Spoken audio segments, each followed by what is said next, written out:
कि आपकी जिंदगी में सबसे मुश्किल सीख कौन सी मिली आपको, जो कि आप हमारी ऑडियंस के साथ शेयर करना चाहते हैं? आपके पास 10 लोग हैं, जान पहचान हो, फैमिली हो, कि सुपरवाइजर हो या कोलीग हो, सभी को प्लीज नहीं कर सकते एक साथ। कुछ लोगों का मानना है कि सुरक्षा सुनिश्चित करने के लिए एआई सिस्टम्स में ह्यूमन इन द लूप शामिल होना चाहिए। इस अप्रोच पर आपका विचार क्या है, और यह किन संदर्भों में आवश्यक है, और कब हम अकेले एआई पर सुरक्षित रूप से भरोसा कर सकते हैं? मैं तो बोलूंगा कभी नहीं। तो इसीलिए मैंने लास्ट आपने सही बताया ना, जो भी आ रहा है एआई का आउटपुट उसको परखिए, ह्यूमन परखिए, Right. ह्यूमन परख के उसके बाद आप देखिए, आप 4 डिफरेंट सोर्सेज से पता लगाइए सही है कि फेक है कि रियल है। तो ह्यूमन इन द लूप तो कंपलसरी है। दी गाइडिंग वॉइस हिंदी में आपका स्वागत है। टीजीवी हिंदी आपके बेहतर भविष्य के लिए, और मैं हूं नवीन समला और मैं हूं Payal Mittal. The guiding voice platform का फाउंडर एंड चीफ होस्ट यानी व्यवस्थापक और मुख्य मेजबान। और मैं हूं टीजीवी हिंदी में आपकी को host. The guiding voice Hindi के माध्यम से हम इस दुनिया को कुछ बेहतर बनाना चाहते हैं। हम महत्वपूर्ण बातें करते हैं जिससे कि आपके जीवन और करियर को कुछ बेहतर बना सके।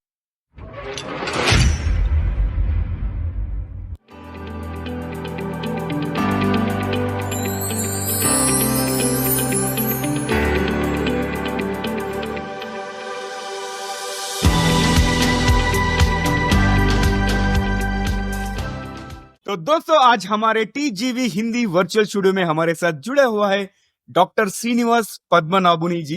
Is a repeat guest on our platform. हम उनको इसके पहले अंग्रेजी और तेलुगु में उनकी मेजबानी कर चुके हैं। इतना ही नहीं, हमने उनकी पत्नी नीलिमा ओबुगारी को भी टीजीवी तेलुगु पर होस्ट किया था, और उनके बेटी तरिणी साई पद्मनाभुनी को भी हम दिखाने वाले हैं जैन 2025 में। एंड आज एक महत्वपूर्ण टॉपिक बात करते हैं। Over to you Payal, topic के बारे में बता दीजिए। तो आज का हमारा टॉपिक है एआई सेफ्टी। आजकल हम सभी एआई के बारे में जानते हैं, लेकिन उसके सुरक्षा के बारे में भी जानना बहुत जरूरी है। तो हम आज बात करेंगे अपने मेहमान श्रीनिवास जी से, लेकिन उससे पहले चलिए उनके दिमाग में थोड़ी गुदगुदी करते हैं with our first rapid fire round. And Shrinivas ji शुरू करेंगे। If you are ready, we have Yes. 2 rapid fire rounds and you have to wait for another one जो कि थोड़ा सा एंड में आएगा। लेकिन पहले राउंड की शुरुआत करते हैं। आपसे कुछ रैंडम शब्द का उल्लेख करेंगे हम, और आपके दिमाग में जो भी आता है उसे हमारे साथ साझा करिए, ज्यादा सोचिएगा मत। मोर प्रॉम्प्ट, मोर इंटरेस्टिंग आंसर्स। सो पहला मेरी तरफ से आपकी तरफ शब्द आ रहा है भविष्य, फ्यूचर। भविष्य आदमी और रोबोट साथ काम करेंगे। सपना, ड्रीम। सपना ये है कि मैं अपने लिए एक रोबोट असिस्टेंट रखूं जो मेरा छोटा छोटा काम सब खत्म कर दे, जो कि मैं थोड़ा इंटेलेक्चुअल काम करूं। बिल्कुल, ये तो हम सभी का ड्रीम होता है। चलिए आगे बढ़ते हैं। नेक्स्ट आ रहा है जिज्ञासा, क्यूरियोसिटी। क्यूरियोसिटी, मेरे को सबसे पहले ये शब्द बहुत अच्छा लगा जब मेरे को न्यूटन की कहानी पढ़ाया गया था कि यदि न्यूटन उनकी माता के बातें सुनते कि तू बहुत ज्यादा बात करता है, ऐसा यदि माताएं होती उनको टोक देते तो हमें आज ग्रेविटी नहीं मिलता। जो जिज्ञासा है वो बहुत जरूरत है आज के बच्चों को। इसलिए माता पिताओं को कहते हैं कि बच्चों को छोड़ देना चाहिए, ऐसा नहीं कि ये मत करो वो मत करो। तो ऐसा होना चाहिए कि जो मन में आ रहा है क्वेश्चन पूछ लेना चाहिए। तो न्यूटन का मेरे को जो लगता है ना, वो यदि नहीं होता तो आज हम कहाँ होते यार। मैंने जो जिज्ञासा उनके मन में था वही आज के सब सूत्र है। मोस्ट इम्पोर्टेंट इज धन। क्या सोचते हैं आप इसके बारे में? मनी जरूरत है, ऐसा भी नहीं कि मेरे को वो चीज तो पसंद नहीं आती। कम्युनिस्ट सिद्धांत की सबको ऐसे बांटते फिरे वो अच्छा नहीं लगता है। काम करो, काम के हिसाब से पैसा बनाओ। और एक चीज मेरे को लगता है कि परोपकार करने के लिए भी पैसा कमाना जरूरत है। ऐसा नहीं कि हम खुद लुट जाएं और परोपकारी करें, ऐसा नहीं हो सकता है। तो इसीलिए दोनों बैलेंस होना चाहिए। बट इसका ये भी नहीं कि हम कुछ अनैतिक तरीके से धन कमाएं, तो नैतिक तरीके से कमाएं और इतना कमाएं कि खुद भी खुश रहें और समाज के लिए भी काम करें। ये आपने सिर्फ बात नहीं करी, ये लाइफ एडवाइस दी है हमारी ऑडियंस को। बहुत ही सुंदर। और मेरी तरफ से आखिरी शब्द है आपकी तरफ आता हुआ, वो है जिंदगी, लाइफ। एक अभय देओल की मूवी है जिंदगी न मिले दोबारा। तो ये है कि मेरे को अभी भी लोग पूछते हैं कि मैं कोई रूम में जाता हूँ जहां पर काफी स्टार्टअप रूम में जाता हूँ, मैं अपना स्टार्टअप कर रहा हूँ, तो होता क्या है कि मैंने एवरेज एज जहां पर फाउंडर्स हैं उनका एज में 4-5 साल बढ़ा देता हूँ। सब यंगस्टर्स होते हैं, हम बूढ़े, काफी एक्सपीरियंस। आप क्या कर रहे हैं? तो मेरे को लगता है कि कोई ऐसा लिमिट नहीं है। केएफसी जो कर्नल थे 80 साल में शुरू किया था उन्होंने, तो मेरे को लगता है कि अब जो चाहे करने की कोशिश करना चाहिए एटलीस्ट। मैंने ऐसा नहीं कि अब खत्म कर दी जिंदगी बट कुछ रह गया मन में करने का, वो नहीं होना चाहिए। राइट। तो कर लेना चाहिए जो भी, सपोज एक ब्रेक लेके कुछ करना है, कहीं गांव में कुछ काम करना है, या कुछ स्कूल में पढ़ाना है, या कुछ पढ़ाने का बहुत मूड है। तो मेरा एक 2-3 ड्रीम थे। एक तो एक था कि स्टार्टअप करना है, तो ये मेरा चौथा स्टार्टअप है। कुछ पास हुए, कुछ फेल हुए, कुछ मनी बनाए, कुछ नहीं बनाए। और एक ये था कि मेरे को हाईएस्ट इंस्टीट्यूशंस में पढ़ाना है प्रोफेसर को, बिकॉज मैं इंडस्ट्री में आया हूँ तो मेरे को समझ में नहीं आया था। बट अभी मैं बोथ आईआईटी और आईएम दोनों में गेस्ट फैकल्टी भी हूँ। आईआईटी तिरुपति, आईएम रोहतक, दोनों जगह मैं फुल कोर्स पढ़ाता हूँ उनको। मेरी इंडस्ट्री का एक्सपीरियंस भी उनको मिलता है। तो ये दोनों मेरे ड्रीम तो अच्छा दोनों जी पाए। अमेजिंग। जिंदगी ना मिलेगा दोबारा is one of my favourite movies. आप मुझे नॉस्टैल्जिक बना दिया, क्योंकि उसमें वो जो भी विश लिस्ट है वो जल्दी खत्म करने का मेरा भी थोड़ा बहुत और एक मूवी आप देखिए, दास विदानिया। आप देखे होंगे, सुने होंगे कि नहीं? दास विदानिया में द वे उन्होंने पूरा लिस्ट बना दिया उन्होंने। उसका बेसिस पे हर एक चीज टिक मार्क मार रहे हैं कि ये चेकलिस्ट पूरा खत्म होना है। बहुत अच्छा मूवी है, देखिए, बहुत सही है।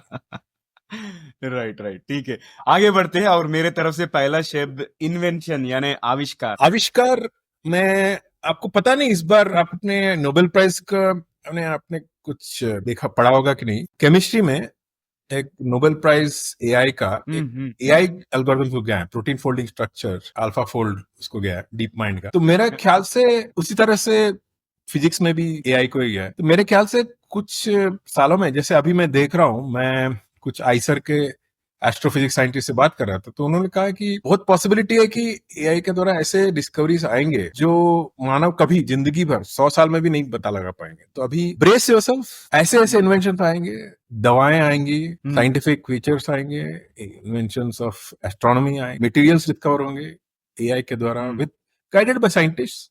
एंड कुछ तो ऐसे सरप्राइजिंग हो गया कि जो मैंने सालों से पजल रहे हैं, जैसे रेमंड्स हाइपोथेसिस हुआ, यूलर्स हाइपोथेसिस, तो कुछ साल हो जाएंगे, जस्ट मशीन पे डाल दें, मशीन डिस्कवर कर ले। तो सरप्राइज मत हो जाए कि काफी आने वाले नोबेल प्राइज एआई को जाएंगे। जरूर जरूर लगता है। और नेतृत्व, लीडरशिप मेरे ख्याल से 2 चीज होता है। एक तो होता है कि वॉक द टॉक मीन्स आप जो पढ़ा रहे हैं, आप जो बता रहे हैं, आप जो सीख दे रहे हैं, आप खुद इसको महसूस कर रहे हैं कि नहीं। तो इसलिए आज मैं जैसे अपने स्टार्टअप में प्रोग्रामर्स को गाइड करता हूँ, बट मैं खुद लिख के हैकिंग कर देता हूँ। मैं खुद इस एज पे भी, इतना एक्सपीरियंस के बाद भी, इंडस्ट्री में 30 साल के बाद भी मैं खुद प्रोग्रामिंग करता हूँ, जो कि 99.5% आईटी में सोचते हैं कि मैनेजर बनना है, बट मेरे को उसमें काफी इंटरेस्ट। तो मेरे को यही लगता है कि लीडिंग बाय एग्जांपल बहुत इंपॉर्टेंट है। एंड मेरे को उसमें सबसे एग्जांपल, मेरे को रोल मॉडल कोई चाहिए, तो मैं जेफरी हिंटन करके नाम सुना होगा कि नहीं पता नहीं, वो एक्चुअली मॉडर्न एआई के गॉडफादर है। उनको भी नोबेल प्राइज फिजिक्स का मिला इस बार, जैसे डीप लर्निंग का फाउंडेशन। तो जब कोई डिफेंस, कोई गवर्नमेंट, कोई उसको फंड नहीं कर रहे थे, 30 साल से कर रहे थे अपना काम, अपना फाउंडेशन। दैट इज हाउ 2012 में उन्होंने जब मॉडर्न एआई का डिस्कवरी किया, न्यूरल नेटवर्क का, उसके कारण आज जो एआई का जो स्थिति है, उन्हीं के कारण, उन्होंने 30 साल 35 साल उसी में लगे रहे। कनाडा में एक अच्छा एडवांटेज है कि उनमें बहुत ज्यादा डिफेंस पे डिपेंड करना, इंडस्ट्री में डिपेंड, कोर रिसर्च के लिए मिलता है। तो मैं भी जब पीएचडी कर रहा था कनाडा में, तो मेरे को बहुत एडवांटेज था, वो एक प्योर रिसर्च कर सकते। Role model like say Geoffrey Hinton, and I would say leadership is leading by example. और किताब, बुक एक निक बॉस्ट्रॉम करके उनका एक बुक है, सुपर इंटेलिजेंस।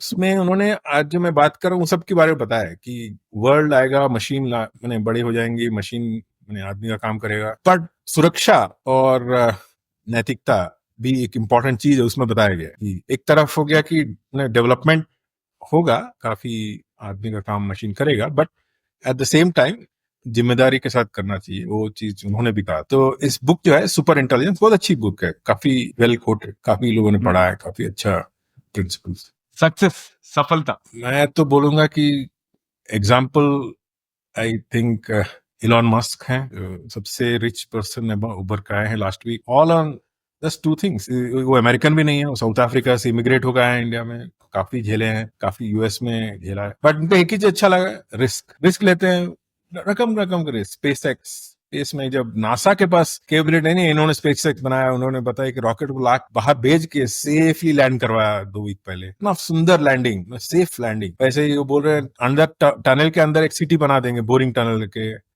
वैसे एक बोला कि 10 मिनट में न्यूयॉर्क से वॉशिंगटन डीसी चले जाएंगे इन टनल हाइपरलूप। आइडियाज हैं, बना रहे हैं, रिस्क दे रहे हैं। वैसे ही अभी एआई में भी उन्होंने ग्रॉक शुरू किया, काफी अच्छा एलएम है। तो I think great example, risk भी है, रिस्क के बेसिस पे सक्सेस भी है। आखिरी शब्द मेरे तरफ से, एलियंस, ग्रहांतरवासी। मेरे को तो एक ही चीज लगता है कि देखिए, in the whole natural evolution कहीं तो आएगा in the millions of years, where आदमी मशीन कंबाइंड कहीं होंगे। अभी तो हम मिल्की वे में तो इतना छोटे हैं, शायद हमारे जैसे 10 लाख और गैलेक्सी हैं, कहीं होंगे डेफिनेट। अभी के रैपिड फायर राउंड में आपसे इतनी सारी जानकारी मिलके मुझे लग रहा है हमारा ये पूरा एपिसोड बहुत ही फुल ऑफ इंफॉर्मेशन होने वाला है। तो सबसे पहले आपका स्वागत करते हैं श्रीनिवास जी, बहुत बहुत स्वागत है आपका टीजीवी हिंदी में, और बहुत धन्यवाद हमारे इस सफर में जुड़ने के लिए। सबसे पहले आपको जानना चाहेंगे कि आप कैसा फील कर रहे हैं आज हमारे टीजीवी में आके? बहुत अच्छा। मैं रिसेंटली, पहले बधाई हो नवीन सामला और टीम को, काफी अवार्ड मिले हैं रिसेंटली, अच्छा काम हो रहा है एंड काफी ज्ञान बट रही है, काफी ज्ञान। और एक चीज मुझे अच्छा लगा कि इन्होंने कभी सेफ प्ले नहीं किया है। मैंने कंट्रोवर्शियल टॉपिक है तो रहने दो, कोई प्रॉब्लम नहीं है, बट इम्पोर्टेंट है लोगों तक आवाज जाए, रकम रकम का आवाज, केवल जो सेम स्ट्रेट थिंकिंग नहीं कि थोड़े टेढ़े, ठीक है चलेगा, बट लोगों को जानकारी की बहुत जरूरत है। तो मुझे जो कुछ मैं जानता हूँ, होपफुली लोगों को काम आए तो अच्छा है। बिल्कुल। और शुरुआत करते हैं आपके जीवन और करियर का, बिल्कुल शुरुआत से एक ब्रीफ एलिवेटर पिच शेयर कीजिए हमारी ऑडियंस के साथ। ठीक है, मैं बेसिकली भारतीय मूल का हूँ, भारतीय कहूंगा क्योंकि मेरे परवरिश और काफी जगह जगह पर हुआ है। मैं चूंकि आंध्रा से हूँ ओरिजिनली, बट मेरे पेरेंट्स वेस्ट बंगाल में थे, तो वहीं बड़ा हुआ हूँ। तो मैं पूरा जिंदगी आधा इंग्लिश आधा हिंदी में गुजरा हूँ। मैं भूगोल, नागरिक शास्त्र और इतिहास हिंदी में पढ़ा, और साइंस इंग्लिश में। हिंदी में इक्वली पकड़ है, टॉप किया था, 2 साउथ इंडियन था, बट बंगाल में मैं टॉप करता था, तो मुझे हिंदी बहुत पसंद है। फिर भाग्यवश मैं आईआईटी कानपुर गया, बीटेक संगणक शास्त्र एवं अभियांत्रिकी से, कंप्यूटर साइंस एंड इंजीनियरिंग, काफी अच्छा रैंक था जेईई में, तो काफी दिमाग वालों से बात हुआ। बट वहां पर जाके एक और चीज मालूम हुआ, मेरे को बहुत अच्छा लगा, विच इज कि लोग इतने सोच उच्च विचार वाले हैं वहां पर, कि वो वही नहीं सोचते हैं कि जस्ट पढ़ाई कर लिया, एक अच्छा नौकरी करना है, उसी के लिए आए हैं यहाँ पर। काफी महान लोगों से मुलाकात हुई है। मेरे सीनियर थे शिरीष यादव, ऑल इंडिया 2, वो रामकृष्ण परमहंस में महाराज हैं, सुखबोधानंद जी। देन मेरे जूनियर कुछ थे, महान मित्र 66 ऑल इंडिया, केमिस्ट्री लिया था उन्होंने, और वो भी रामकृष्ण मिशन में, बट साइंस परस्यू कर रहे हैं, उन्होंने भटनागर अवार्ड भी मिला है उनको। और मेरे सीनियर एक और थे, ऑल इंडिया 3, उन्होंने फिजिक्स लिया था। मेरा जूनियर, इमीडिएट जूनियर तो थे फिजिक्स में, फिजिक्स ऑल इंडिया 1, वो आज हरिश्चंद्र इंस्टीट्यूट ऑफ फिजिक्स के डायरेक्टर हैं, राजेश गोपाल कुमार जी। तो ये जो होता है ना कि सोचने की बात, की सब एक ही तरफ के होते हैं, कि एक बीटेक हो गया, एक अच्छा नौकरी हो गया, एक अच्छा तनख्वाह हो गया, वो चीज नहीं सोचते थे हमारे तरफ से। लोग ये सोचते थे कि जिंदगी किसी भी समय कुछ भी बना सकते हैं, कहीं से भी कुछ भी बना। जैसे मेरे कंप्यूटर साइंस में, आपको बिलीव नहीं होगा, 12 लोग थे, 12 में 6 आज बेसिकली हाईएस्ट सिविल रैंक में है, 90 कैबिनेट सेक्रेटरी लेवल में है। हमारे 5 लोग हैं मेरे बैच। इमेजिन, आईएएस, कुछ ने तो मास्टर्स करके वापस आके आईएएस किया, कुछ पीएचडीज किए हैं, काफी अच्छे पीएचडीज में, वर्ल्ड रिकनाउंड, काफी अवार्ड मिला है। लेकिन संजीव अरोड़ा प्रिंसटन में प्रॉफ है, काफी अच्छा अवार्ड है। और एक तरफ है कुछ एमबीए किए हैं, बहुत अच्छे अच्छे पोजीशन में हैं। तो सब ने अपना जो जिंदगी वहां से शुरू की। तो ऐसा नहीं है कि आज के लोगों को काफी लगता है ना कि एक एंट्रेंस दे दिया, एंट्रेंस के लिए कष्ट कर लिया, एक इंस्टीट्यूट में चले गए, एक इंजीनियरिंग डिग्री ले लिया, एक नौकरी चला गया, एक नौकरी में चले गए। वो नहीं है, वो जिंदगी नहीं है। वो तो ठीक है, बट अब कुछ ही दिनों में तंग आ जाओगे, तो आप किसी भी टाइम कुछ भी शुरू कर रहे हैं, कर सकते हैं। तो मैं ऐसा बहुत पूरी रेयर था मेरे बैच में जो कि सेम सब्जेक्ट में मास्टर्स, पीएचडी, बीटेक सब किया था। बट काफी मेरे दोस्त हैं जो कि काफी डिफरेंट फॉर एग्जाम्पल, मेरे एक दोस्त हैं, वो इलेक्ट्रिकल में बीटेक किए थे, बट आज दुनिया के सबसे बड़े एस्ट्रोफिजिक्सिस्ट हैं, जेट प्रोपल्शन लैबोरेटरी में काम करते हैं। उन्होंने एस्ट्रोफिजिक्स में पीएचडी किया। और ऐसे कुछ ऐसे हैं जो एकदम बिजनेस में बड़े हो गए हैं आज, जैसे आईसीआईसीआई प्रूडेंशियल के सीईओ हैं अनूप जी, वो हमारे बैच। तो ऐसा ओनली एक ही चीज कहता हूँ कि जिंदगी आज का जमाने में अब एक रूटीन जो होता है ना, पहले जो कि स्टार्ट किया, एक जेई प्रिपेयर किया, जेई में हो गया, फिर पढ़ाई किया, एक नौकरी लग गया, वो चीज बाहर है।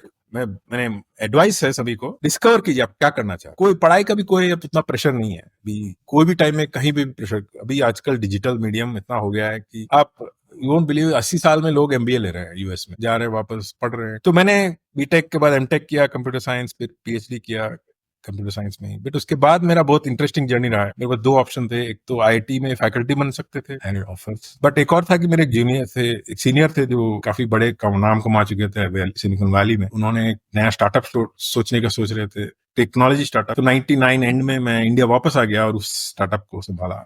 2-3 साल में उन्होंने बेचा हमें टेक्नोलॉजी, बट ज्यादा एनीवे, बट आईपी बनाया उन्होंने। फिर मैं इन्फोसिस में गया, वहां पर 12 साल था। वहां पर आई वाज हेडिंग रिसर्च। काफी टेक्नोलॉजी में काम किया, काफी क्लाइंट से काम किया, और वहां पर एक चीज समझ में आया, बहुत इंपॉर्टेंट चीज, टेक्नोलॉजी कोई काम का नहीं है यदि कोई क्लाइंट को यूज नहीं करे। सो आप जितना भी अच्छा रिसर्च कीजिए, पीएचडी कीजिए, पेटेंट कीजिए, बट ऑलवेज कस्टमर देखिए। अभी हमारी भी वही कोशिश है कि जो भी टेक्नोलॉजी करें, कस्टमर्स के यूजफुल टेक्नोलॉजी। तो उस समय मेरे को बहुत इंटरेस्ट था एआई सॉफ्टवेयर सब करने का। तो हमारे एक नया सीईओ आए थे, विशाल सिक्का, सीईओ ऑफ इन्फोसिस। तो उन्होंने काफी इंस्पायर किया था। तो देन मैं बाहर आ गया और तब से एआई पे काम कर रहा हूँ इंडिपेंडेंटली। बहुत इंटरेस्टिंग जर्नी रही है आपकी, और आपने जिस तरीके से शेयर किया, बहुत अलग अलग तरीके के आपको एक्सपीरियंस रहे हैं।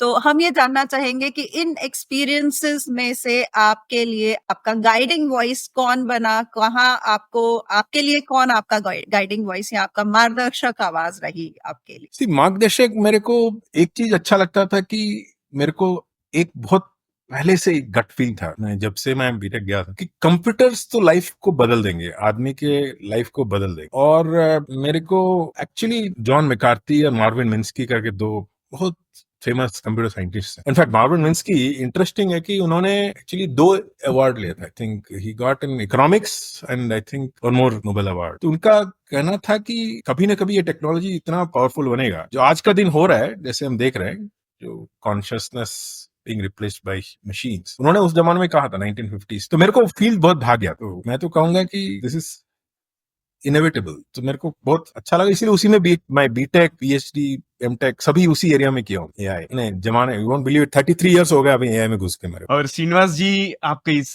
शानदार जर्नी में ऐसे सक्सेस मंत्र क्या है, जो सबसे ऊपर से ऐसे कौन सी 3 चीजें हैं जिसके वजह से आप आज इधर तक पहुंचे? एक चीज मेरे को बहुत इंपॉर्टेंट है, फियर ऑफ अननोन। जो हमको समझ में नहीं आता वो नहीं कर सकते हैं, दैट इज एक बेसिक ह्यूमन मेंटालिटी है ना, कि डर लगता है। बट आई थिंक जो रॉबर्ट फ्रॉस्ट का पोएम है ना, the road less travelled is always more exciting, वो तो हमारा काफी प्रिंसिपल रहा है। So, इसलिए पीएचडी में भी मैंने काफी नए नए एक्सपेरिमेंट किए, अभी भी कर रहा हूँ। अभी भी जो मेरे कंपनी में बहुत कटिंग एज काम कर रहा हूँ, मैंने जो कोई सोच भी नहीं सकता। तो अभी जैसे एजेंट्स बना रहे हैं एआई में, तो मैं शुरू करता हूँ कि आप कोई एजेंट बना रहे हैं तो उसको कैसे टेस्ट करना है, किसी को मालूम नहीं है, बट मैं स्टार्ट किया हूँ नया एरिया। तो वैसे ही अभी एलएलएम, बहुत सारे लोग बोले चैट जीपीटी से दुनिया बदल जाएगा, बट मेरे को मालूम है चैट जीपीटी में कितनी कमियां हैं, तो मैं कमियां ढूंढता हूँ। मैं तो पहले टेक्नोलॉजी के यूज से ज्यादा कमियां ढूंढता हूँ। तो 2 चीजें हो गया कि मेरे को जिज्ञासा जो है ना, जो कमियां ढूंढने का, वो बहुत ज्यादा, स्पेशली इन्फोसिस में मैं टेस्टिंग प्रैक्टिस कर रहा था, सॉफ्टवेयर इंजीनियरिंग। तो मेरे को ये दूसरा चीज है कि एक तो हो गया कि लेस ट्रैवल रोड, कोई घबराने का नहीं। सेकंड,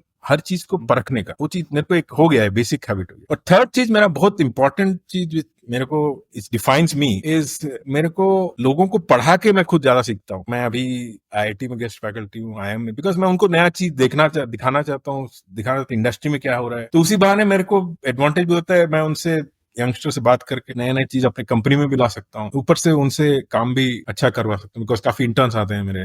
तो ये 3 चीज मेरे बहुत इंपॉर्टेंट रहे हैं। फियर ऑफ अननोन एवर कभी बादर नहीं किया मेरे को अच्छा लगता है, और हर चीज परखने का बहुत आदत, हर चीज सिखाने का, टीचिंग, ये भी बहुत मेरे को अच्छा लगता है। और जब हमारे सफर बहुत लंबे और एक्सपीरियंसफुल होते हैं, तो उनमें कुछ ना कुछ सीख जरूर मिलती है। तो हम जानना चाहेंगे कि आपकी जिंदगी में सबसे मुश्किल सीख कौन सी मिली आपको, जो कि आप हमारी ऑडियंस के साथ शेयर करना चाहते हैं? मुश्किल सीख ये है कि आप हर समय आपके पास 10 लोग हैं, जान पहचान हो, फैमिली हो, कि सुपरवाइजर हो या कोलीग हो, सभी को प्लीज नहीं कर सकते एक साथ। तो आप जितना ज्यादा हो सके उनको प्लीज करने की कोशिश कीजिए, बट उस बीच में इस भ्रम में न रहिए कि आप सभी को प्लीज कर पाएंगे, बिकॉज उसमें जिंदगी निकल जाएगी। वो होता है अभी कि लोग अपना जिंदगी उसी में वेस्ट कर देते हैं, इसको साफ मैंने हेल्प होना है, इसको हेल्प करना है, तो नहीं होता है। तो आप डिसाइड कीजिए क्या आपका लिमिट है, कितना आप चुक सकते हैं, और उसी में आप मैक्सिमम बेनिफिट निकालें। ऐसा नहीं कि पूरी जिंदगी भर सभी को प्लीज करते रहे, तो उसने आप अपना व्यक्तित्व अस्तित्व खो दें। और हम बात करेंगे आज का एआई में प्रेसिंग सेफ्टी कंसर्न्स क्या है। आज एआई में सबसे अधिक दबाव वाली सुरक्षा चिंताएं क्या है, और खासकर जब एआई सिस्टम ऑटोनोमस हो गए हैं, रोजमर्रा की जिंदगी में इंटीग्रेट हो रहा है ना, ये टाइम पे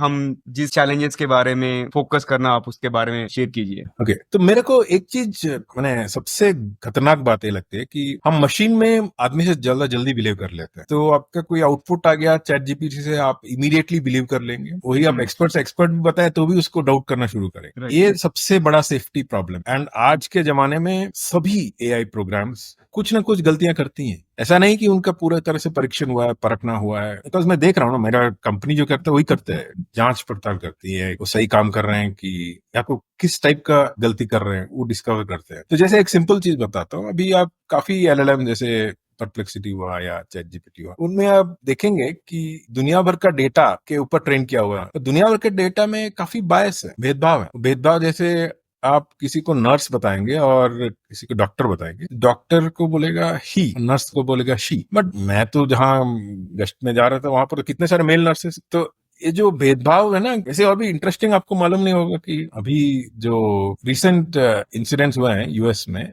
वो क्या करते हैं, एआई के द्वारा टैकल करते हैं इंसिडेंट्स, क्रिमिनल का प्रोफाइलिंग करते हैं। तो उसमें यदि व्हाइट मेल है तो 90% एक्यूरेट है, वही यदि अफ्रीकन अमेरिकन फीमेल है इट इज 50% एक्यूरेट। तो इमेजिन कीजिए, हो सकता है कि आप यदि अफ्रीकन अमेरिकन फीमेल हो तो आप गलती से आप अरेस्ट हो जाएंगे, बहुत जल्दी पॉसिबिलिटी है, बिकॉज सिस्टम सही नहीं है। तो जो बायस है ना, जो भेदभाव है, ये सबसे सेकंड खतरनाक चीज है। फर्स्ट थिंग इज कि हम मशीन में ज्यादा भी बिलीव करते हैं तो उसको पूरा परखते नहीं है। सेकंड थिंग इज भेदभाव, बहुत बहुत खतरनाक चीज। तो भेदभाव के कारण क्या होगा कि आज अमेरिका में हुआ, but tomorrow India, China, Egypt, Dubai, everywhere AI लाएंगे, पुलिस कंट्रोल कैमरास में, प्रोफाइलिंग में, क्रिमिनल प्रोफाइलिंग में, सब जगह। तो इतना खतरनाक पॉसिबिलिटी है कि यदि भेदभाव के लिए सही तरह से परख नहीं किया हो तो ये सिस्टम्स बहुत भेदभाव करें। इनफैक्ट हमने जब रिसर्च किया, हमारा प्रोडक्ट जो बनाते हैं एआई एंश्योर, हम क्या करते हैं 11 डिफरेंट टाइप्स में परखते हैं। जैसे आदमी का एज हुआ, आयु पे कोई भेदभाव होता है, जेंडर पे भेदभाव करता है, जैसे मैंने दिखाया ना आपको नर्स और डॉक्टर में, या आपका रेसिज्म के बेसिस पे डिस्क्रिमिनेशन होता है, या इंडिया में जैसे जाति, या आपका इवन इनकम लेवल, आप यदि गरीब हैं या धनवान है उसके बेसिस पे डिस्क्रिमिनेट। एंड होता क्या है कि एआई का सबसे बुरी बात है कि जो डेटा उसको मिलता है उसी को प्रिजर्व करता है, उसको करेक्ट नहीं करता है। डेटा उसको बायस मिला हुआ है। जैसे एग्जांपल बताता हूँ आपको, अमेजॉन में एक हायरिंग एआई प्रोग्राम था, वो 4 मेल एम्प्लॉयज को प्रमोट करता था तो एक फीमेल एम्प्लॉय को प्रमोट करता था। बहुत नाइंसाफी हो गया ना, तो अलाउड नहीं है इनसेन सोसाइटी। तो तब ख्याल आता है कि जो भी एआई सिस्टम्स आ रहे हैं उनको पूरी तरह से परखना चाहिए कि ये बायस्ड है, कैसे करेक्ट कर। तो वो चीज हमारा जैसे प्रोडक्ट करते हैं, तो परखता है कि अब भेदभाव दिखा रहे हैं कि नहीं दिखा रहे हैं, यदि दिखा रहे हैं तो कैसे उसको भेदभाव रिमूव कर। तो भेदभाव हो गया। दूसरा हो गया कि आप कैसे एश्योर करेंगे कि आपका जो आउटपुट है वो करेक्ट है, तो पूरी तरह से परखना। जैसे आज का बहुत ताजा खबर है, बहुत गलत खबर है। एक वीक पहले एक बड़ा जेएनआई चैटबॉट एक आदमी को बोला जाके मर जा, सुसाइड कर ले। उतना उन्हें वो फ्रस्ट्रेट हो गया। मैंने उसको काफी तंग किया, ऑफ कोर्स काफी क्वेश्चन आंसर हुआ, बट मशीन को तो स्टेबिलिटी चाहिए ना, मशीन तो ह्यूमन नहीं है, दे कैन विथस्टैंड। बहुत डेंजरस है, ये तो बहुत डेंजरस चीज है। वैसे ब्लाइंडली एक और बात बताते हैं, जैसे एक एग्जाम्पल है एल्गोरिथम का कॉन्सेप्ट। इंडिया में क्या है कि हम जब भी ब्रेड और बटर ले जाते हैं तो हमको बोला जाता है कि ठीक है उसके साथ जैम भी लेके आना, because bread butter jam right साथ में। वो तो बेसिक एक एआई एल्गोरिथम होता है। तो यदि कोई बकेट और एक रस्सी लेके जाता है तो उसको एआई एल्गोरिथम क्या पकड़ाता है, सीलिंग फैन। तो ये अच्छी बात है, इसको अलाउ करना चाहिए। तो डेटा ठीक है, डेटा पे एल्गोरिथम रन गया, काफी लोग, but that is what that's called responsible AI, माने जिम्मेदार एआई। जिम्मेदाराना नहीं हो एआई का तो आप कोई भी एल्गोरिथम रन कर देंगे, कुछ भी कर देगा और वो आपका भेदभाव करेगा या ऐसा डेंजरस कॉम्बिनेशन सजेस्ट करेगा। और लास्ट बात सेफ्टी का, बहुत डेंजरस बात है कि अभी एक नया सिक्योरिटी थ्रेट आया है एआई से। जैसे आपका ट्रैफिक सिग्नल हो गया, एक ट्रैफिक स्टॉप हो गया ना, ऑक्टागन, जब रेड ऑक्टागन, उसमें एक छोटा सा पैच डाल के हैकर्स क्या करते हैं, उसको जो कार आ रहा है उसको दिखेगा कि वो स्टॉप नहीं है। इमेजिन कीजिए क्या होगा, उससे एक्सीडेंट हो जाएगा। तो उसको कहते हैं एडवर्सरियल पॉइजनिंग। तो इनफैक्ट ये बहुत सबसे बड़ा खतरा है एआई सेफ्टी का, ये सबसे बड़ा खतरा है जो एडवर्सरियल पॉइजनिंग बोलते हैं। इससे आपको बहुत सिंपल एआई सिस्टम्स को भी इजीली हैक कर सकते हैं। तो इमेजिन कीजिए यदि कोई फेस रिकग्निशन के बेसिस पे बिल्डिंग में एंटर करना हो, उसको एट मार्क कर दिया और कोई नया आदमी एंटर कर गया बिकॉज ऑफ फूल कर दिया है। इमेजिन कीजिए सिक्योरिटी। तो ये चीज है। तो तीन मेन चीज, एक तो है कि आप पूरी तरह से परखना बहुत जरूरत है before usage. Second thing is this whole fairness, भेदभाव। थर्ड वाला है जो नया kind of security attack, AI model को इजीली अटैक कर पा रहा है, उसको कैसे कम कर। तो ये मेन चीज है। इसके अलावा काफी और चीजें, बट मेरे ख्याल से तीनों बहुत इंपॉर्टेंट है to cover, restrict and to improve. और जिस ईज में आपने हमारी ऑडियंस के लिए टर्मिनोलॉजी बताई है और उसके एग्जाम्पल्स शेयर करे हैं Srinivas ji, thank you so much for this brilliant ease of making our audience understand the threats of AI. बहुत इंपॉर्टेंट है कि एआई को हम यूज तो कर रहे हैं, लेकिन उसका किस तरीके से डिसएडवांटेजेस भी हैं या उसका अनड्यू एडवांटेज लिया जा सकता है, ये भी हमें पता होना जरूरी है ताकि हम उस पे। एक और बात मैं बताऊं कॉमन पब्लिक के लिए, ये बहुत डेंजरस है। जो थर्ड वाला मैंने बताया ना अटैक, जो स्मॉल, उसका एक एडवांस फॉर्म होता है, उसको कहते हैं deep fake. Deep fake both audio और इमेज। तो यदि आपका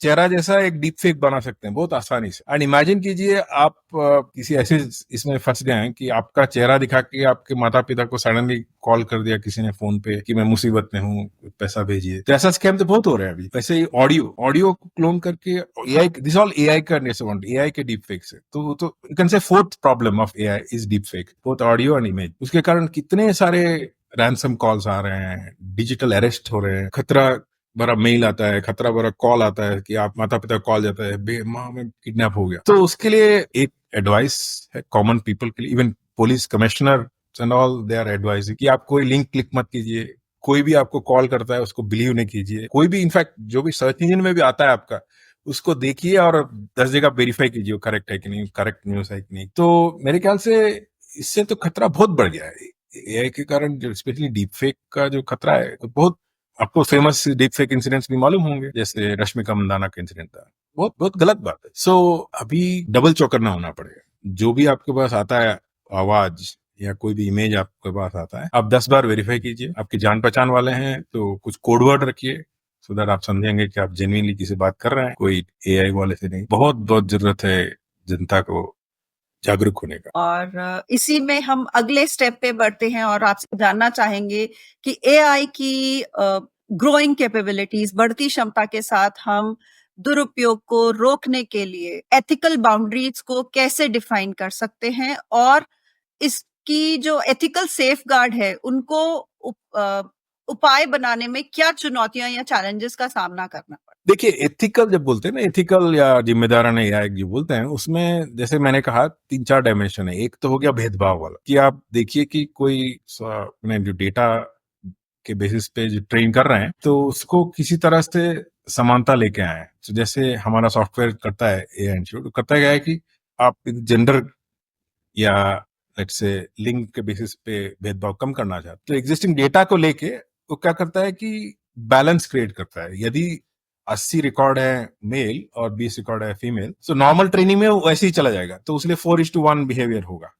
बट हम क्या करते हैं, इसका 25% लेते हैं, इसका कंप्लीट 100% लेते हैं फीमेल का, एंड देन वी मिक्स। तो उसमें क्या होगा कि पैरिटी आएगा। सो पैरिटी के बेसिस पे ट्रेन करना बहुत इंपॉर्टेंट है। It may not be reality but that's fine. See आप देखिए, अब अफर्मेटिव एक्शन हुआ या रिजर्वेशन हुआ इन ऑल गवर्नमेंट, वही करते हैं ना, they give proportional reference, they give prescriptive preference to certain underprivileged castes or to below poverty line. Same thing should happen in AI also, कि we should remove, उसी तरह से हम भेदभाव कम कर सकते। तो उसी तरह का काम हमारा काम कंपनी करता है। कोई भी कंपनी में जाके एआई यहाँ डेवलप करना, उसके क्या क्या डायमेंशन पे भेदभाव हो सकता है, जाति पे या लिंग पे या इवन कभी कभी एज, यानी कुछ लोग डिस्क्रिमिनेट करते हैं अगेंस्ट ओल्ड पीपल, सो वो भी गलत है।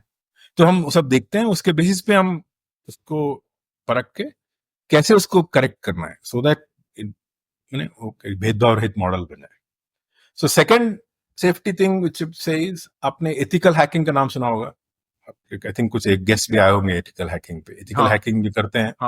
वो क्या करते हैं कि वो सिस्टम को डिलिबरेटली ब्रेक करते हैं कि क्या क्या नो सिक्योरिटी अटैक्स हो सकते हैं, उनको already as registered hackers, right, they are deliberately organised to hack and find weakness, उसमें जो वीकनेस है वो पता लगा। वैसे एआई का एथिकल हैकिंग होना चाहिए, जैसे आपने बताया था ट्रैफिक लाइट को कैसे आप एडवर्सरी पैच से या कोई फेस ऑल्टर करके उसको फूल कर सकते हैं, उनको आप एक एथिकली आप कर दीजिए, जितना एथिकल सैंपल्स आप हो सकते हैं उसको बेसिस पे आप खुद एथिकल हैकर बन के वो जो सैंपल्स जो जनरेट हो रहे हैं वो ट्रेनिंग डेटा में डाल दीजिए, तो अभी क्या होगा कि मॉडल रोबस्ट हो जाएगा। अब उनको मालूम होगा कि ये फूल नहीं कर पाएंगे, बिकॉज मेरे को मालूम है कि ये फूल वाला भी जेन्युइन है, ओरिजिनल। सो उसके बेस पे कंपनीज जो इस एरिया में काम करती है वो काम करती हैं कि वो एथिकल हैकिंग करती हैं एआई मॉडल्स का। And last but not the least, परखना।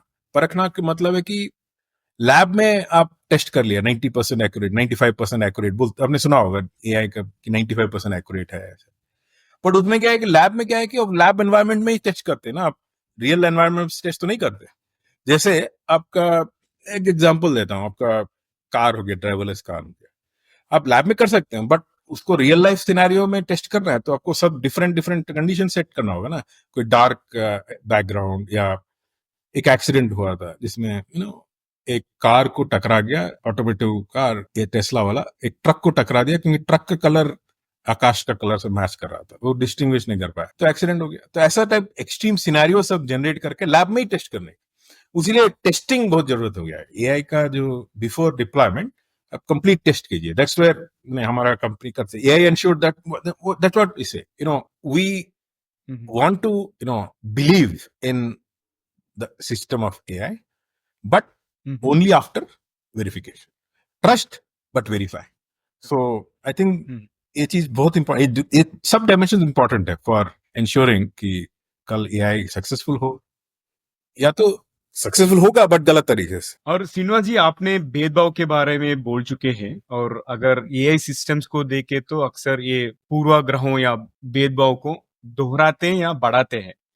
हम कैसे इंश्योर कर सकते हैं कि ये AI models are free from harmful biases? और आप दूसरा बात भी एक बहुत बार कि इसके पहले बात चुके हैं हम रिस्पॉन्सिबल एआई के बारे में, right? So how can this responsible AI development play in minimising the risk of bias? भेदभाव को कैसे कम कर? सो देखिए, एक चीज है कि रेस्पॉन्सिबल एआई के अंदर 4-5 चीजें आती हैं। एक तो हो गया भेदभाव रहित होना, दूसरा हो गया सिक्योरिटी, सिक्योर सेफ, कोई अटैक न हो, थर्ड हो गया प्राइवेसी। प्राइवेसी मतलब गोपनीयता, जो आपका जो डेटा है आपको बिना बताए आपके डेटा पे ट्रेनिंग हो रहा है कोई एआई मॉडल का, जैसे फेसबुक ने किया था कैम्ब्रिज एनालिटिका, तो उसमें भी इंपॉर्टेंट है कि आपका परमिशन के बिना आपका डेटा कोई यूज नहीं करे कोई एआई मॉडल बनाने के। चौथा जो है बहुत इंपॉर्टेंट है, वो है जो कहते हैं पारदर्शिता, ट्रांसपेरेंसी है। कोई मॉडल, जैसे सिंपली एक एग्जांपल लेते हैं, एक बैंक ने एक लोन का मॉडल लिया, एआई मॉडल, उसके बेसिस पे आपको लोन इतना देना है या इनकार करना है वो डिसाइड करता है। तो उसमें आप पारदर्शिता ला सकते हैं, उसको कहते हैं एक्सप्लेनेबल एआई। एक्सप्लेनेबल एआई मतलब आप जो डिसीजन लिए हो वो किस बेसिस पे लिए हो। ऐसा नहीं कि एक बहुत कॉम्प्लेक्स मॉडल है उसको बिलीव कर लीजिए, ऐसा तो नहीं होगा ना। यदि कोई आदमी डिसीजन लेता तो उसका नौकरी दाव पे लगाते ना, बट कोई एआई ले रहे हैं तो कैसे डिसीजन लिया है, उसका जो अभी जो टेक्नोलॉजी है वो बताता है कौन सा आपका 5 साल से आपने इतनी बार फेल किया है टाइम में पे करना, या आपका इनकम लेवल इससे कम है, ऐसा रूल कुछ बताए किस बेसिस पे आपने रिजेक्ट किया है। तो जो पारदर्शिता है वो नंबर 1 हाईएस्ट है, उसको बोलते हैं एक्सप्लेनेबल एआई। सो ये सब आता है वो जिम्मेदार एआई, रिस्पॉन्सिबल एआई के अंडर में। First thing transparency, second is ethics and fairness, जो बोला मैंने, भेदभाव रहित। Third is security and trust, which is मैंने कहा था ना कैसे अटैक कर सकते हैं डिफरेंट काइंड ऑफ मॉडल्स को, और उसके बेसिस पे ब्रीच कर सकते हैं, तो आप उसको कैसे हार्डन कर सकते हैं, एथिकल हैक। चौथा मैंने कहा प्राइवेसी, विच इज आपका जो गोपनीय डेटा है, जैसे आपका फेस हुआ, या आपका क्रेडिट कार्ड नंबर हुआ, आपका एज हुआ, जेंडर हुआ, उसका बेसिस पे वो यूज करके अपना मॉडल बना रहा है, वो चीज भी without your knowledge should not happen, right.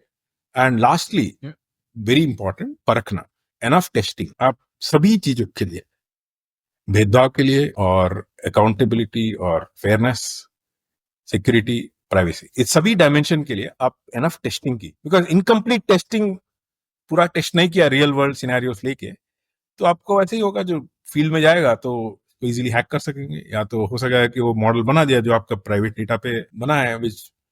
और एक इंपॉर्टेंट बात अभी है कि रेस्पॉन्सिबल एआई पहले हमारे जैसे लोग बात करते थे, अभी गवर्नमेंट्स बात कर रहे हैं, governments have gone to action. जैसे यूरोपियन यूनियन ने एक एक्ट शुरू किया है, यूरोपियन यूनियन एआई एक्ट। तो आने वाले 4 सालों में जितने भी एआई के मॉडल आएंगे, उनको एक टेस्ट पास करना होगा ईयू एआई एक्ट का। यदि उन्होंने फाइन किया कि आप भेदभाव कर रहे हैं, तो पता है एक मॉडल का फाइन कितना है यदि पास नहीं होता? 42,000 euros per year. It's a big cost. So अभी गवर्नमेंट्स कुछ जागरूक हो गए हैं। तो वैसे इंडियन गवर्नमेंट ऑल्सो कुछ स्टार्ट किया है अभी रेस्पॉन्सिबल एआई में।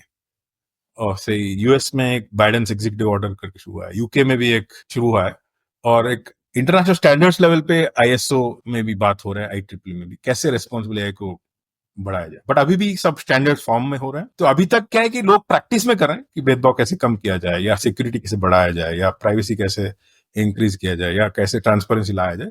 बट अभी कुछ सालों में पूरा एक मैंडेटरी हो जाएगा। बट उसमें भी खतरा है। ओपन एआई जैसे कंपनियां क्या है कि कोई बताते नहीं क्या डेटा लिया है, किस डेटा पे ट्रेन किया है, कैसे उनका बायस आता है, कुछ अपने कुछ कर सकते। तो कुछ कंट्रीज ने उनको स्टार्ट फाइन करना शुरू किया है। बट पता नहीं, समय बताएगा कि गवर्नमेंट्स का ज्यादा पावर होगा कि ये बड़े कंपनियों को ज्यादा पावर होगा। बिल्कुल। और शिवाज जी, हमने एक चीज देखी है कि भविष्यवाणियों ने हमको किसी भी हमारी जो प्रॉब्लम होती है उसको रोका तो नहीं है, लेकिन हमको भविष्यवाणियों ने हमेशा एक सूचना दे दी है या चेतावनी दे दी है ताकि हम सजग हो जाएं।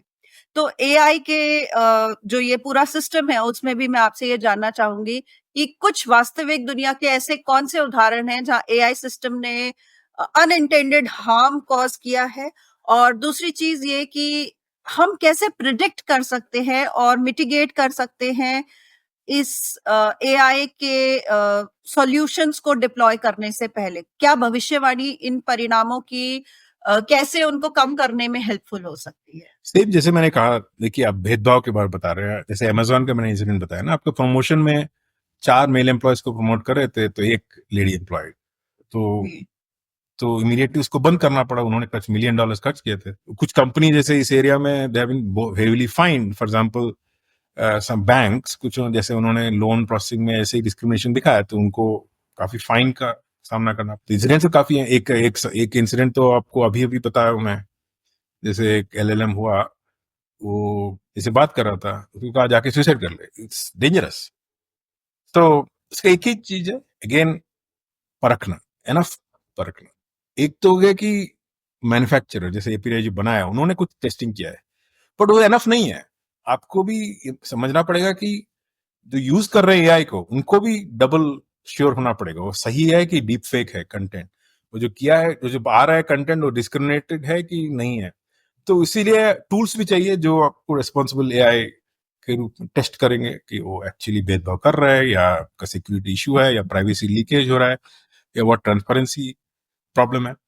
तो काफी टूल्स आने वाले हैं अभी। जैसे हमारा कंपनी कुछ one of the earliest such tool vendor है, बट काफी टूल्स आएंगे जो कि काफी आम एआई यूजर्स के लिए। बट टूल्स कितना भी करे, आदमी में या औरत में जागरूकता मोर जरूरी है। सो ऐसा नहीं है कि जस्ट एआई एक टूल आ गया और यूज कर लिया। बट मेरे को सबसे मैंने डेंजर लगता है हमारे बच्चों को, अभी जो आ रहे हैं टीनेज में, जेन अल्फा, अभी जो जेन बीटा जो आने वाले हैं नेक्स्ट जनवरी से, या लेट जेन जी जैसे आप सभी आएंगे। प्रॉब्लम क्या है कि आप टेक्नोलॉजी बहुत जल्दी ले लेते हैं, बहुत जल्दी यूज कर लेते हैं टेक्नोलॉजी, बट आप 2 बार सोचते नहीं है उसके बीच में कि इसको परखना है, एक स्टेप बैकवर्ड लेना है, वेरीफाई करना है। सो वहीं पर मैंने एक इंसिडेंट बताता हूँ आपको। This is a real incident. एक कोर्ट में, यूएस में, एक जज को एक लॉयर ने पूरा चिट्ठा दिखाया कि यह प्रेसिडेंट केस है, कि ऐसा ऐसा है, तो आपको डिसीजन में आसानी हो जाएगी। सो जज बहुत इंप्रेस हो गए, बट वो घर जाके थोड़ा वेरीफाई किया उन्होंने, तो उन्होंने देखा कि जितने भी केस दिखाए उन्होंने प्रेसिडेंट, कोई तो सही नहीं है। तो उन्होंने नेक्स्ट डे आके पूछा लॉयर से कहाँ से मिला, तो उन्होंने कहा मैंने चैट जीपीटी से लिया है। तो उन्होंने वहां डांट लगाया उनको कि आपने वेरीफाई किया रियली क्या है कि नहीं। तो अभी क्या हो रहा है कि एआई में हैल्यूसिनेशन जो बोलते हैं ना, कि काफी गलत इंफॉर्मेशन भी आता, तो वो बहुत बड़ा प्रॉब्लम है।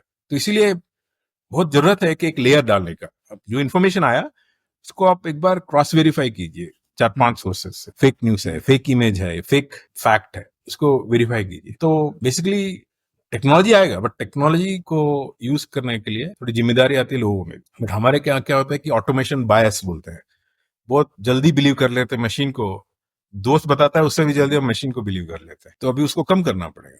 बट मेरे को सबसे खतरा इस बात का लगता है कि आने वाले जनरेशन में इतना डिपेंडेंस हो जाएगा मशीन पे। तो आज एक आर्टिकल पढ़ रहा था, एक टीनेजर एक्चुअली थोड़ा एडवांस टीनेजर, वो बता रहा था कि मेरा जो पहले सोचने का शक्ति था वो भी खत्म हो गया चैट जीपीटी के कारण। तो वही होगा। तो brace yourself, future is looking very dark.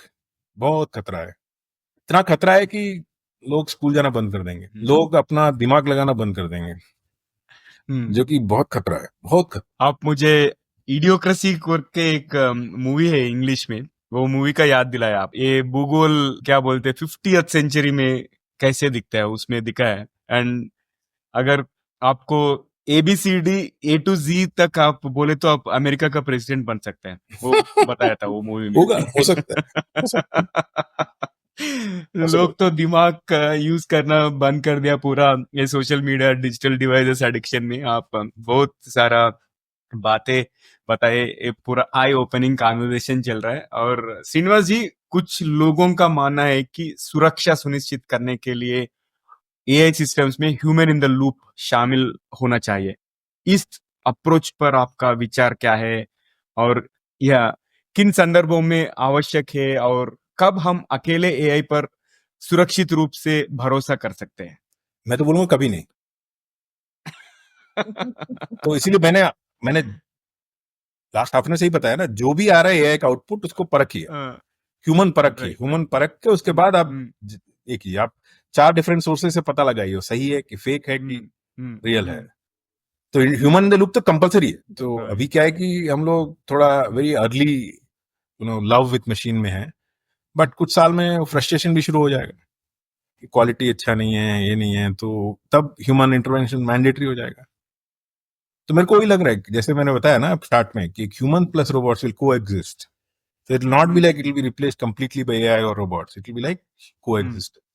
But robots will help you in aiding efficiency. Means आपका जो काम 10 घंटा लगता है तो अभी 1 घंटा लगेगा, बिकॉज उसका एफर्ट है, but human will never be out of the loop. चलिए, और आगे हम बात करते हैं कि AI is increasingly used in critical applications, जहां पर जैसे कि देखभाल, स्वास्थ्य देखभाल है, परिवहन है और फाइनेंसेस है, और सभी जगह पे इसका बहुत तेजी से उपयोग किया जा रहा है। पर हम ये भी जानना चाहेंगे कि what specific safety major should be put in place ताकि इसके जो कैटास्ट्रोफिक फेलियर्स हैं उनसे बचा जा सके। तो एक तो है कि सब में एक फॉल बैक होना चाहिए। सब में क्या होता है कि लिमिट ऑफ ऑटोनॉमी होता है। ऑटोनॉमी मतलब कंप्लीटली इंडिपेंडेंट चल रहा है मशीन, बट कहीं तो एक सेफ्टी वॉल्व होना चाहिए कि एक ह्यूमन को कंट्रोल दिया जाए। तो वो सिस्टम तो सब में रहना चाहिए, ड्राइवरलेस कार हो या मशीन ड्रिवन आपका फाइनेंस हो या मशीन ड्रिवन हेल्थ केयर हो।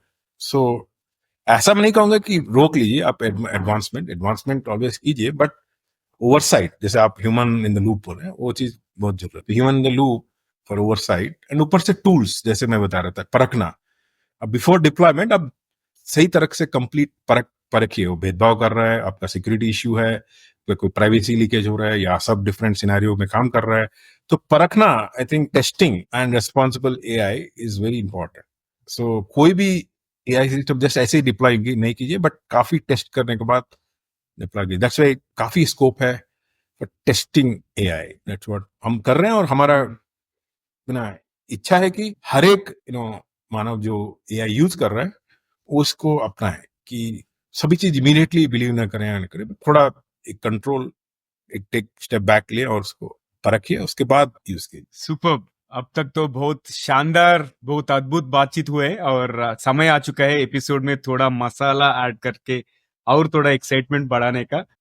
Hello, I'm Steve Ahern, one of the judges of the Asia Podcast Awards. I'm interrupting this episode to let you know that you're listening to an award-winning podcast. This podcast won its category in the 2024 Podcast Awards, so you know you're listening to quality. Enjoy your listening experience, and congratulations to the team who created this award-winning podcast for you. अगर आप तैयार हैं तो हम दूसरा rapid fire round को लेंगे। Sure. Okay, और मेरे तरफ से पहला बुलेट ये आ रहा है कि यदि आपके पास कहीं भी एक विशाल मतलब एक जाइगैंटिक बिलबोर्ड हो सकता है जिस पर कुछ भी हो, तो वह क्या कहेगा? मैं यही करूंगा कि यूज एआई बट रेस्पॉन्सिबली। और दूसरा बुलेट आपकी तरफ आता हुआ कि आप अगर किसी सेलिब्रिटी के साथ डेट करना चाहते हैं, right, be a naughty question from us, but तो वो कौन होगा और क्यों? Sophia, okay, Sophia. बिकॉज हम टेस्ट करेंगे। I want to test the limits. I want to test the limits of a responsible behaviour. Right. सही है, सही है, सही है। और श्रीनिवास जी, यदि आपको एक दिन के लिए नियंता यानी डिक्टेटर बन के ऐसा नियम बनाने का मौका मिले जिसे सभी को मानना होगा, तो आप क्या नियम बनाओगे? पता नहीं हाउ इट्स पॉसिबल, बट कोई भी एआई टूल को डिप्लॉय करने के पहले उनको बोलूंगा कि आप टेस्ट जरूर करो। और अगला आपकी तरफ क्वेश्चन ये कि अगर आपको किसी फिल्म के रीमेक में हीरो या हीरोइन का मौका मिले तो आप कौन सी फिल्म करना चाहेंगे? मैं एक्चुअली चिट्टी का रोल करूंगा एंतीरन में, as a responsible robot, but as a responsible robot, not the evil one, but as a responsible robot. Right, right, Very बहुत interesting. क्रिएटिव है आपका रिस्पॉन्सेस। और श्रीनिवास जी, दूसरा सवाल ये कि यदि आपको अपना जीवन किसी के साथ बदलना पड़े तो वो कौन होगा और क्यों? अब तक तो सोफिया हो गया, चिट्टी हो गया। Probably Elon Musk. Okay, oh wow. Great. और आपने अभी तक बहुत सारी एआई के बारे में बात करी है, तो निश्चित रूप से आपने टेस्टिंग के बारे में बात करी है, आपका इंटरेस्ट है गैजेट्स में, तो हम जानना चाहेंगे कि ऐसा कौन सा आधुनिक यंत्र है जो आप चाहते हैं इन्वेंट हो या खुद ही इन्वेंट करना चाहेंगे? बेसिकली मेरा एक कॉन्सेप्ट है एम्बिएंट इंटेलिजेंस करके। एम्बिएंट इंटेलिजेंस है कि मतलब है कि जो एआई हवा में रहे, कहीं पे भी कोई भी काम कर रहा है तो वो जाके उस कोई एक्सीडेंट होने के पहले ही वो जाके बचा ले। मैंने मेरा एक विजन ड्रीम है कि कोई एक्सीडेंट हो रहा है उससे पहले ही वो एआई जाके, एआई का ऑटोनोमस कार हो, एक्सीडेंट हो रहा है उससे पहले जाके वार्न कर दे कि नहीं होना है, या किसी को रॉन्ग डिसीजन दे रहा है इन हेल्थ केयर तो बता दे कि रॉन्ग हो रहा है, या किसी का भेदभाव हो रहा है तो बता दे। मैंने वो हर जगह प्रेजेंट रहे जो टूल है। माय विजन इज दैट ऐसा वार्निंग टूल हर जगह रहे जहां भी एआई यूज हो रहा है। सो उससे क्या होगा कि आपका एआई भी यूज होगा और सेफली भी यूज होगा और रेस्पॉन्सिबिलिटी भी। Can we look forward for Avengers AI? Yeah, why not? I think I call it Safe Avengers. Safe Avengers. Safe Avengers. बहुत बहुत मजेदार कॉन्वर्सेशन था अब तक। और चलिए आखिरी भाग में आए हैं और मेरा आखिरी सवाल है कि आप रिस्पॉन्सिबल एआई, जिम्मेदार एआई के बारे में हम बात करें, पर आपका परिभाषित क्या है, आपका डेफिनेशन क्या है इसका, और एआई को जिम्मेदारी पूर्वक और सुरक्षित रूप में बनाने और तैनात करने के लिए संगठनों मतलब ये ऑर्गेनाइजेशंस को किन प्रमुख स्तंभों पर ध्यान केंद्रित करना है? मींस 4 खंबे हैं। एक तो है ट्रांसपेरेंसी। आप जो कर रहा है यूआई का डिसीजन है, एआई का डिसीजन है, किस बेसिस पे वो डिसीजन लिया है, वो ट्रांसपेरेंसी बताएं। कि जैसे आपको लोन रिजेक्ट हुआ तो किस बेसिस पे रिजेक्ट हुआ, यदि आपका डिस्क्रिमिनेशन हो रहा है किस बेसिस पे डिस्क्रिमिनेशन, या तो आपका कोई सिक्योरिटी इश्यू है तो क्यों आया, तो security is another one. Security कैसे मिसबिहेव हो सकता है। थर्ड हो गया प्राइवेसी हो गया कि आप कोई गोपनीय डेटा बेस में मॉडल बना रहे हैं। अच्छा। फोर्थ हो गया, last but not the least, fairness and ethics. So 4, transparency, security, privacy, ethics, 4 foundation. Amazing. और श्रीनिवास जी, हमारे इस सफर में भी जुड़ने के लिए बहुत बहुत धन्यवाद। और आपसे बात करके हमेशा जैसा बहुत अच्छा लगा, बहुत इंसाइटफुल, बहुत नॉलेजेबल सेशन था। और आपको टीजीवी हिंदी में इंटरव्यू एक्सपीरियंस कैसा था? अच्छा था, गुड। आई थिंक हम सभी जानते हैं कि हिंदी प्योर इतना आसान नहीं है, but good attempt. I think हम भी कोशिश कर रहे थे, स्पेशली बिकॉज मैं देख नहीं रहा हूँ कि कहीं पे भी हिंदी वर्ड यूज कर रहे हैं वो लोग, फिर भी अभी इंग्लिश वर्ड यूज कर रहे हैं। सही है। हाँ, हम हिंदी का क्या बोलते हैं वो लेगेसी निभाने के लिए और जो भी लोकल लैंग्वेजेस है उनको सुरक्षित करने के लिए टीजीवी अन्य भाषाओं में हम स्टार्ट करें because that way we can protect our Indian language. क्योंकि अगर हम बाहर देखें तो यूरोपियन कंट्रीज में they give lot of priority to their own language. और इंग्लिश तो ओनली प्रोफेशनल सेटिंग्स. अभी एआई में भी देखिए, आप एलएलएम देखिए, सभी लैंग्वेज में आ गए हैं, डिफरेंट लैंग्वेजेस. हाँ, सही है, right. Wonderful. So over to you Payal. और आखिरी के भाग से पहले आप सभी से एक विनती है कि अगर आपने अभी तक टीजीवी चैनल को सब्सक्राइब नहीं किया है तो आप अभी कर लीजिए, और अगर आपको ये श्रृंखला पसंद आई तो अपने 3 करीबी लोगों के साथ शेयर कीजिए, उन्हें भी कोई फायदा हो या इसमें से कोई टिप्पणी उन्हें भी पसंद आएगी. अपने दोस्तों के साथ कुछ नया सीखने मिलेगा और हमें नए सब्सक्राइबर्स मिलेंगे. Win win situation for everybody. धन्यवाद. वंडरफुल. तो चलिए सुनते हैं आज का सामान्य ज्ञान यानी ट्रिविया. और हम 2 कम ज्ञात एआई दुर्घटनाओं है जो एआई विकास में संभावित जोखिमों और चुनौतियों पर उजागर करती है, which means which will highlight the potential risks and challenges in the AI development. पहला फैक्ट है कि टेस्ला ऑटो पायलट क्रैश वो 2020 में हुआ था. कम प्रचारित है ये घटना. इसमें सेमी ऑटोमेटेड मोड पर चल रही एक कार शामिल थी जो राजमार्ग मतलब हाईवे पार कर रहे एक बड़े सफेद ट्रक पहचानने में विफल रही थी, और एआई सिस्टम ने ट्रक को चमकीले आकाश के रूप में गलत पहचाना और ब्रेक नहीं लगाया, जिसके परिणाम स्वरूप एक घातक दुर्घटना हुई. इसने जटिल वातावरण को समझने में और वर्तमान एआई सिस्टम की सीमाओं और स्वायत्त वाहन मतलब ऑटोमेटेड व्हीकल्स में धारणा एल्गोरिथम्स में सुधार के महत्व पर प्रकाश डाला. which means because of the limitations of the current AI systems, इतना कॉम्प्लेक्स एनवायरनमेंट जो भी है, उन्होंने ये परसेप्शन एल्गोरिथम्स जो रहते हैं ऑटोनोमस व्हीकल्स में उनका इंपॉर्टेंस को बताया है. Right. So that is about the Tesla auto pilot crash. Over to you Payal. हाँ जी. और दूसरा हमारे पास जो हादसा है वो है माइक्रोसॉफ्ट द चैटबॉट 2016 का, जिसमें माइक्रोसॉफ्ट ने टे नाम से एक एआई चैटबॉट को लॉन्च किया, जिसे ट्विटर पर उपभोगकर्ताओं के साथ सीखने और जुड़ने के लिए डिजाइन किया गया था. जबकि 24 घंटों के भीतर कुछ उपभोगकर्ताओं के दुर्भाव्यपूर्ण व्यवहार से सीख लेकर टे ने आपत्तिजनक और नस्लवादी टिप्पणियां करना शुरू कर दिया.